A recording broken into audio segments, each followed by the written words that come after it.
एक बार फिर से आप सभी का स्वागत है हिंदी आंगन में। नमस्कार दोस्तों, आज हम लोग चर्चा करने वाले हैं कि सबसे पहले हमें क्या करना है। जैसे ही कोई एग्ज़ाम आता है हम लोग उसकी तैयारी में जुट जाते हैं, लेकिन क्या करते हैं हम लोग सिलेबस डाउनलोड कर लेते हैं और सिलेबस को डाउनलोड करके हम अपनी बुक्स के अंदर रख देते हैं या मोबाइल में पड़ा रहता है, उसको कभी उठाकर नहीं देखते कि करना क्या है। तो सबसे पहला काम आपको करना है, सिलेबस को पेन से अपनी नोटबुक में लिखना है। ठीक है, जो भी एग्ज़ाम आप दे रहे हैं, बेसिकली मैं हिंदी एग्ज़ाम्स के ऊपर बात यहाँ पे कर रही हूँ, लेकिन ये हर सब्जेक्ट में लागू होता है। तो आपको सबसे पहले अपने सिलेबस को पेन से नोट डाउन करना है। ठीक है, उसके बाद आपको क्या करना है, उस सिलेबस से रिगार्डिंग जितनी भी आपकी बुक्स बनती हैं वो सभी अरेंज करके अपने पास रखनी है, जिससे कि आपको पता रहे कि मेरे पास कितना मटेरियल है पढ़ने के लिए। हो सकता है आपके पास सिर्फ बुक्स है, हो सकता है बुक्स के साथ साथ ऑनलाइन मटेरियल्स भी है, टेस्ट भी हैं, ठीक है, कोई ग्रुप्स भी हैं आपके पास जहां आप समय देते हैं, हो सकता है आप जॉब करते हैं। तो बहुत सारी कंडीशन आपके साथ हो सकती है। तो अपनी कंडीशन के हिसाब से अपनी चीज़ों को हम कैसे डिवाइड कर सकते हैं, इसी विषय में आज की चर्चा हमारी यहाँ पर रहेगी। तो हमें क्या करना है, हिंदी साहित्य की तैयारी के लिए सबसे पहले हमारे पास टॉपिक्स हैं। तो उन टॉपिक्स में हमारे पास एक तो हिंदी साहित्य हो गया, एक हमारे पास है गद्य साहित्य, फिर है हमारे पास व्याकरण और चौथा है काव्य शास्त्र। मोस्टली तो इम्पॉर्टेंट यही चार हैं जो आपको रेगुलर लेकर चल रहे हैं। तो अगर हम आदिकाल से शुरू करते हैं और आप सोचते हैं कि हम बाद में फिर गद्य भी करेंगे, फिर काव्य शास्त्र करेंगे, तो इस तरह से नहीं करना है। अपने सिलेबस को डिवाइड कर देना है और जो भी आप समय दे रहे हैं अपना 1 घंटा आधा घंटा, तो उसको प्रॉपर दीजिए डेली। ये नहीं कि आज आपने पढ़ ली 8 घंटे और कल परसों आपने 2 दिन पढ़ा ही नहीं। तो हमारे पास 4 टॉपिक हो गए। ठीक है, हिंदी छात्र जो तैयारी कर रहे हैं उनके लिए मैं बता रही हूँ। यदि आप बहुत अच्छे से कर पाते हैं तो बहुत अच्छी बात है, आप मुझे अपने आइडियाज़ भी लिख कर भेजिएगा। लेकिन यदि आपको मेरी सलाह की आवश्यकता है तो बिल्कुल सुनिएगा। सबसे पहले हिंदी साहित्य है, फिर हिंदी गद्य साहित्य लीजिए, फिर काव्य शास्त्र और व्याकरण। चारों चीज़ों को हमने ले लिया। ठीक है, चारों चीज़ों को हमें डेली लेकर चलना है। चाहे बेशक थोड़ा थोड़ा लेकर चलिए, लेकिन डेली लेकर चलिए, क्योंकि पूरा पेपर इन्हीं चारों पांचों चीज़ों से बनता है। ऐसा हम नहीं कर सकते कि हिंदी साहित्य का इतिहास हमने पूरा अच्छे से पढ़ लिया और काव्य शास्त्र के विषय में हमें जानकारी ही नहीं है, तब वहाँ पर बड़ी प्रॉब्लम खड़ी हो जाएगी। तो इसलिए मेरी वीडियोस भी आ रही हैं ना, वो भी उसी आधार पर आ रही हैं। आपने देखा होगा सीक्वेंस से, यानी क्रम से ही मैं अपनी वीडियोस बनाती हूँ। व्याकरण आप देख रहे हैं, व्याकरण में मैं आपको करा चुकी हूँ वर्ण व्यवस्था किस तरीके से होती है। वर्ण के बाद मैंने शब्द की वीडियोस बनाए हैं, उस पर प्रश्न अभी बाकी हैं। शब्द के बाद मैं क्रम से पूरा व्याकरण लेकर चल रही हूँ। उसी के साथ हम हिंदी साहित्य का इतिहास भी कर रहे हैं, जो कि हम रामचंद्र शुक्ल की बुक से शुरू करने वाले हैं। और साथ साथ हमारा चल रहा है गद्य साहित्य, जिसमें उपन्यास की कई वीडियोस हमारी आ चुकी हैं। तो कुल मिलाकर हिंदी को हमें 4 भागों में डिवाइड करना है। पहला हिंदी साहित्य का इतिहास, दूसरा गद्य साहित्य, तीसरा काव्य शास्त्र और चौथा आपका व्याकरण है।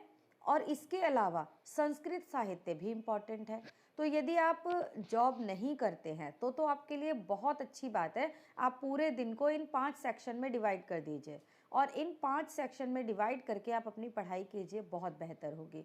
लेकिन यदि आप किसी जॉब में इन्वॉल्व हैं, जैसे कि मैं भी हूँ, तो वहाँ से आने के बाद इतना समय बचता है, जितना भी समय आपका बच रहा है, 3 बजे तक ही आप आ पाते होंगे, ये मैं जानती हूँ, क्योंकि सर्दियों का समय शुरू हो गया है और स्कूल की टाइमिंग चेंज हो गई है।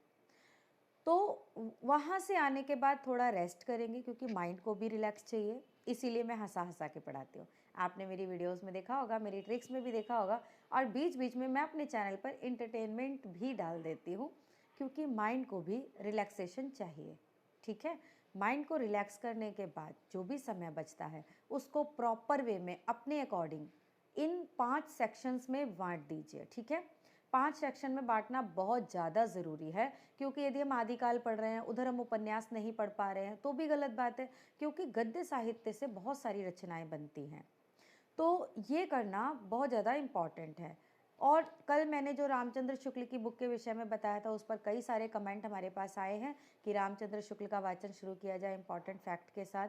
तो मैं रामचंद्र शुक्ल का वाचन चैनल पर लेकर आ रही हूँ। शाम को 7 बजे आपको रामचंद्र शुक्ल की वीडियोज़ डेली मिलेंगे, शाम को 7 बजे। तो यदि आप हिंदी साहित्य का इतिहास वाला सेक्शन खुद से ना भी पढ़ें तो आप मेरी वीडियोस से पढ़ सकते हैं, तो वो सेक्शन आपका वहाँ कवर हो जाएगा।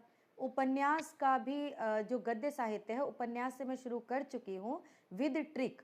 आपको इतने अच्छे से समझा रही हूँ कि बिल्कुल मतलब भूल नहीं सकते हैं आप उपन्यासों को। तो आप चाहें तो वहाँ भी ज्वाइन कर सकते हैं। सेल्फ स्टडी करना चाहते हैं वो भी कीजिए। ऐसा नहीं है कि आपको मैं ये कहूँ कि नहीं आप मेरी वीडियोस पर ही आकर पढ़िए। मेरी केवल आपके लिए सलाह है, जैसा आपको बेहतर लगता है, जैसा आपको ठीक लगता है आप वैसा कीजिए।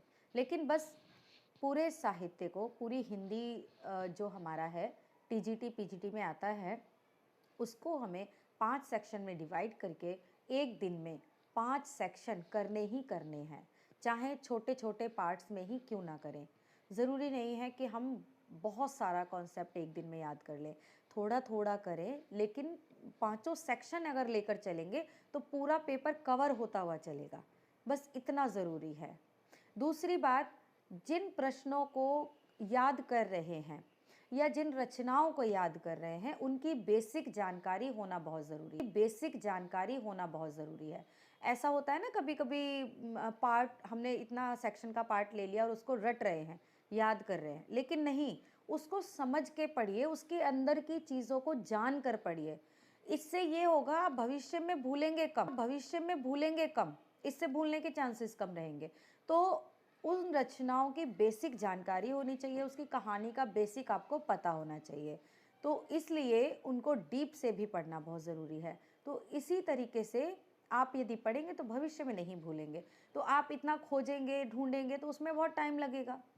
इसीलिए आप चाहें तो मेरी वीडियोस का सहारा ले सकते हैं, क्योंकि मैं जो पढ़ाती हूँ तो उसमें उन रचनाओं की बेसिक जानकारी भी आपको देती हूँ, ठीक है।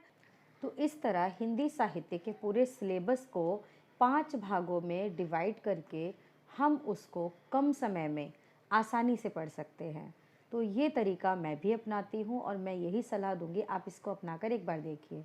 क्योंकि एक सेक्शन हमारा बहुत ज़्यादा पावरफुल हो जाए और एक सेक्शन जो है वीक रहे तो भी मतलब काम नहीं बनता ना। तो सभी सेक्शन को हमें साथ लेकर चलना है, प्लस हमें प्रैक्टिस सेट डेली एक हमेशा करना ही करना है।